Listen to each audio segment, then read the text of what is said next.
পুরান ঢাকার অলিগলিতে কান পাতলে না আজও একটা অন্যরকম সুর শোনা যায়। এটা এমন এক ভাষা যা আসলে শুধু শব্দ না, একটা গোটা সম্প্রদায়ের জীবন্ত ইতিহাস।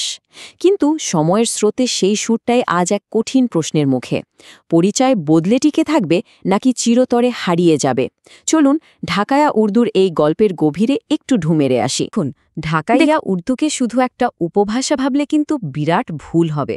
এটা আসলে বাংলা, উর্দু আর ফার্সির এক দারুণ মিশেল, যার শেকড় চলে গেছে ইতিহাসের অনেক গভীরে। মজার ব্যাপার হলো এর কোনো বই বা অভিধান কিন্তু নেই। এটা টিকে আছে কেবল মানুষের মুখে মুখে, মানে প্রজন্ম থেকে প্রজন্মে।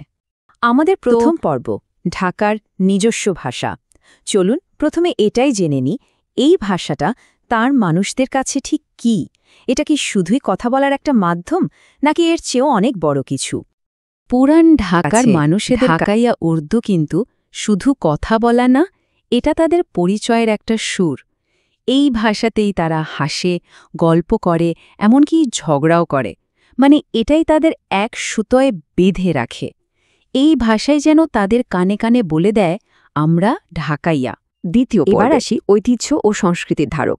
আচ্ছা, একটা প্রশ্ন আসতেই পারে, এই ভাষাটা কিভাবে এতটা গুরুত্বপূর্ণ হয়ে উঠল? এর শিকড় ইতিহাসের ঠিক কতটা গভীরে? চলুন সেই গল্পটাই একটু শুনি। যাত্রা শুরু হয়েছিল অনেক দিন আগে, সেই মোঘল আমলে। ঢাকা যখন মোগলদের এক জমজমাট কেন্দ্র ছিল, ঠিক তখনই এর জন্ম। এরপর আস্তে আস্তে এটা হয়ে ওঠে পুরান ঢাকার ব্যবসা বাণিজ্যের ভাষা। আর এখন এটা শুধু একটা ভাষা নয়, বরং একটা জীবন্ত ঐতিহ্য আর সাংস্কৃতিক পরিচয়ের প্রতীক হয়ে দাঁড়িয়েছে। বুনতো একবার ভাষাটা সংস্কৃতির সাথে কতটা গভীরভাবে জড়িয়ে আছে।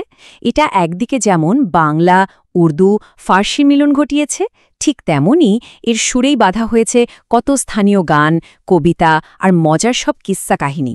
এই ভাষায় পাড়ার আড্ডাকে জমিয়ে তোলে, নাটক আর কৌতুকের যেন প্রাণ হয়ে ওঠে। তৃতীয় আমাদের আধুনিক যুগের সংকট। কিন্তু এত সমৃদ্ধ ইতিহাস আর ঐতিহ্য থাকার পরেও ঢাকাইয়া উর্দু আজ এক অস্তিত্বের সংকটে পড়েছে। আধুনিক পৃথিবী এর সামনে যেন একটা কঠিন লড়াই ছুড়ে দিয়েছে। আসল সমস্যাটা হলো ঢাকাইয়া উর্দু হচ্ছে মূলত শোনার ভাষা, বলার ভাষা। এর কোনো লিখিত রূপ নেই বললেই চলে। আর আমরা তো এখন টেক্সট আর লেখার একটা যুগে বাস করি। আর ঠিক এখানেই তৈরি হয়েছে এর টিকে থাকার আসল সংকটটা। এর বাস্তবতা তো আমাদের সবারই জানা। স্কুল, কলেজ, অফিস, আদালত সবখানে চলে বাংলা হরফ। নতুন প্রজন্ম বাংলাতেই পড়ছে, লিখছে। ফলে এ ভাষাটার যে ঐতিহাসিক আরবি বা ফার্সি হরফ ছিল, সেটার সাথে তাদের পরিচয় প্রায় নেই বলেই চলে। তাহলে প্রশ্ন হলো, এ ভাষাকে লিখে প্রকাশ করা হবে কিভাবে? চতুর্থ পর্বে বাংলা হরফ পক্ষে বিপক্ষে। এই সংকট থেকে বের হওয়ার জন্য একটা বেশ বড় প্রশ্ন সামনে চলে এসেছে। ঢাকাইয়া উর্দুকে বাঁচাতে কি বাংলা হরফই একমাত্র পথ? চলুন এই বিতর্কের দুটো দিকই একটু খতিয়ে দেখা যাক। কিন্তু আসলেই ভাবনার। আজকের দিনে দাঁড়িয়ে ঢাকাইয়া উর্দুকে বাংলা হরফে লেখাটা কতটা যৌক্তিক, এর উত্তর খুঁজতে হলে আমাদের সুবিধা আর অসুবিধা দুটোই দেখতে হবে। একদিকে বাংলা হরফ ব্যবহার করলে নতুন প্রজন্মের কাছে পৌঁছানো অনেক সহজ হয়ে যায়। ডিজিটাল দুনিয়ায়, মানে ধরুন ওয়েবসাইটে বা সোশ্যাল মিডিয়ায় এর ব্যবহারও বাড়বে, গান, গল্পগুলোকেও সহজে বাঁচিয়ে রাখা যাবে। কিন্তু অন্যদিকে চ্যালেঞ্জও কম নয়। এতে ভাষার ঐতিহাসিক ফার্সি আরবি হরফের যে ঐতিহ্য, সেটা হারিয়ে যাওয়ার একটা ভয় থাকে।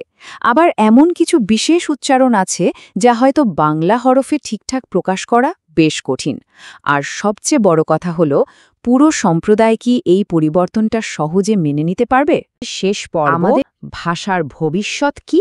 তাহলে এই ভাষাটির ভবিষ্যৎ কি দাঁড়াবে? এত বিতর্ক আর চ্যালেঞ্জের পর আমরা কোন পথে এগোতে পারি? যুক্তিতর্কের পর একটা পথই কিন্তু সবচেয়ে যৌক্তিক বলে মনে হচ্ছে। আর সেটা হলো বর্তমান পরিস্থিতিকে মেনে নিয়ে বাংলা হরফের রূপান্তরকেই একটা বাস্তবসম্মত সমাধান হিসেবে দেখা।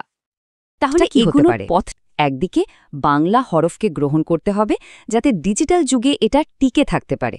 কিন্তু একই সাথে ঐতিহ্যকেও তো সম্মান জানাতে হবে, তাই না? এর জন্য ঐতিহাসিক উচ্চারণ আর স্টাইল ধরে রাখার জন্য একটা গাইডলাইন তৈরি করা যেতে পারে। আর সবশেষে নতুন প্রজন্মকে এই নতুন রূপে ভাষাটা শেখানোর জন্য উদ্যোগ নিতে হবে।